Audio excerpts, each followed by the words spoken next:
Hey everybody, we are reading Copper Sun by Sharon Draper, and we are now on chapter 41, Fort Mose. What do we do now? Tidbit asked as they peeked at the fort in the distance. Amari could barely contain her eagerness. We go in, she said joyfully. Tidbit jumped from one foot to the other, and Polly kept covering her mouth to hold back a case of nervous giggles. Then, as if they did this every day, they boldly headed down the road toward the tiny fort. The horse ambled behind them. Amari grabbed Tidbit by the hand, then reached out to Polly with her other hand. Polly gripped it firmly. The two girls looked at each other and understood all that was not said. And they began to walk, first slowly, then faster. Finally, almost trotting in anticipation, they walked down the hill, past the first few houses clustered near the road, and directly to the gate of the fort about a half-mile ahead. One house in particular, a small rounded hut made of rough logs and covered with thatch, stood very close to the road. Where y'all going? A woman's voice called out. Amari tensed and stopped. The woman, dressed in a simple green calico dress and a bonnet to match, was standing in front of the house and waving to them. Her skin was dusty brown, the color of earth, Amari thought. A fire burned in front of her house, and the smell of cooked rabbit filled the air. We be heading to the fort? Amari replied cautiously. She held Tidbit's hand tightly, but she released Polly's. Polly stepped back a little. Y'all be hungry? The woman asked. Oh, yes'm, Amari replied. Tidbit crept closer to the woman's woody fire. We be real hungry, ma'am. They all laughed at that, and the woman motioned for them to sit down. Polly tied the horse to a tree. How far y'all come? The woman asked. She spooned 3 bowls of steaming food for them, corn pudding and roasted rabbit, acting as if greeting strangers was what she did every morning. Perhaps it was, Amari thought. The woman even tossed a bone to Hush Puppy. We come from Charlestown, South Carolina colony, Amari admitted quietly. The woman whistled through her teeth. That be a fair piece, she said. You walk all this way or you come by boat? No boat, Amari replied, thinking how much quicker and easier their journey might have been if they had had a boat. We walk. Hard journey? The woman asked, glancing at their battered feet. Yes'm, very hard, Polly replied. Always is, the woman said with resignation. This be Fort Mose? Amari asked, wanting to be absolutely sure they were in the right place. Sure is, child. Gracia Real de Santa Teresa de Mose. I done dream of this place, Amari said softly, for a very long time. Dreams disappear when you wake up. Ever notice that, child? The woman asked as she gave Tidbit more food. Amari looked up in alarm. Why you say that? Relax, child. You safe. The woman spooned a plate of food for herself. My name is Inez.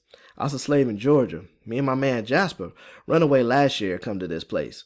We figured we'd have made it to heaven. Then the Spanish soldiers took him away. Why? Amari asked with concern.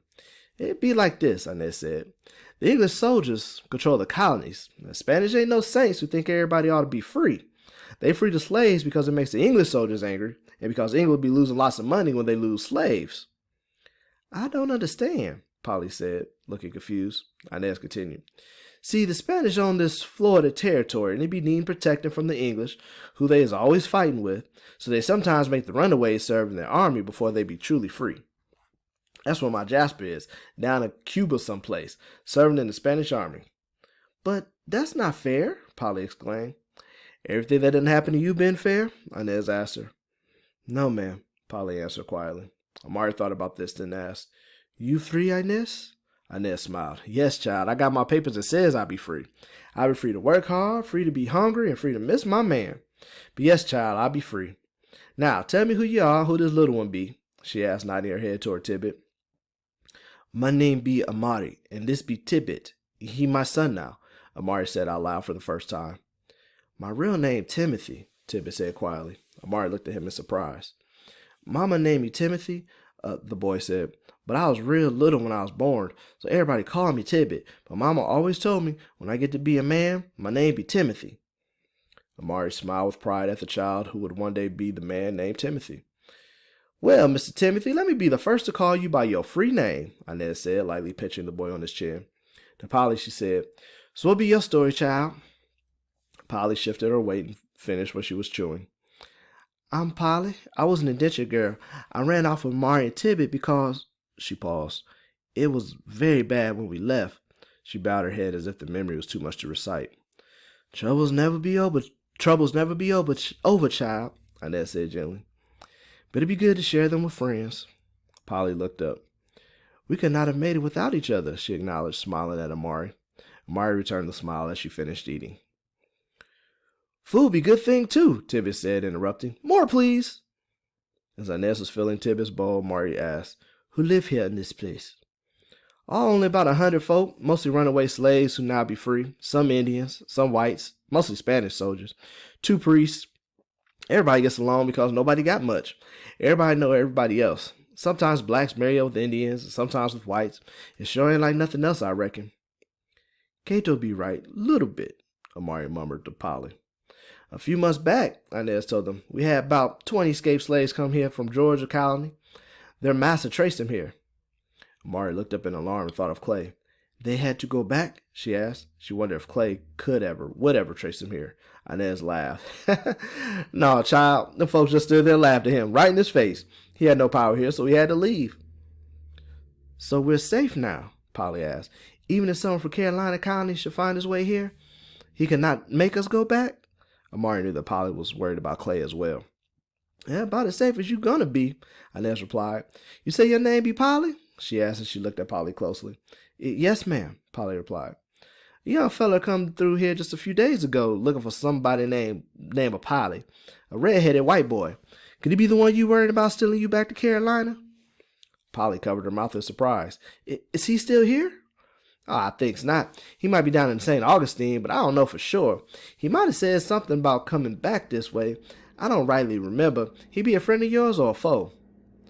A friend, I think, Polly replied. Her sunburned skin turned a little redder. Amari turned to Polly and grinned at her. So what do we do next? Amari asked Inez. Oh, y'all need to meet Captain Menendez, Inez suggested. He be the one who welcome y'all officially, find you a place to stay, and get you registered down in St. Augustine. What does that mean? Polly asked. Well, you gotta meet with the priest. Everybody here be Catholic, you know, and you gotta promise to serve the Spanish king. Personally, I don't see no much difference between a Spanish king and an English one. Both of them rich. Neither of them ever show up here, she chuckled. But that be what they makes you do when they takes you down to St. Augustine. Everybody got paperwork, child, but the difference here is it make you free. Amari grinned at that, excited to start the process. Free, she whispered. At that moment, Amari looked up as a tall, dark soldier with black and gray curly hair, deeply set dark eyes, and a spotless uniform walked purposely from the fort toward them. He reminds me of father, Amari thought with a pang. The man nodded to Inez, looked over the tired and bedraggled new arrivals and said in a vicious tone, Welcome to Fort Mose. I am Francisco Menendez, captain of this fort, and responsible for all who live here. Amari wasn't sure what to do, so she stood up and bowed. Polly did the same and said, Thank you, sir. Tidbit, copying the 2 girls, bowed as well, but he leaned too far and fell over in a heap. The captain chuckled, picked up Tidbit, then sat him down carefully. Feel free to sit, my children, he said to Amari and Polly with a pleasant smile. Please introduce yourselves. Amari made the introductions, telling him briefly of their adventures on the journey and their desire to stay there as a place of refuge. She was amazed at how easily she was able to convey her thoughts in English. You have just learned English since you have been in this country? He asked her. Embarrassed, Amari was afraid she had said something incorrectly. Yes, sir, she replied quietly. Then I must compliment you on a remarkable job to learn so much so quickly. Are you ready to learn Spanish now as well? Relieved, Amari grinned at him and nodded. Life here is not easy, the captain warned. Oh, no, sir, Amari said quickly. We know it's hard work. Even Timothy is willing to work. I am an escaped slave as well, the captain told them. I have been recaptured twice and taken back to slavery, but I escaped each time and finally made my way back here. This place is not heaven, but it is so much better than the hell of slavery. Yes, sir, Polly whispered.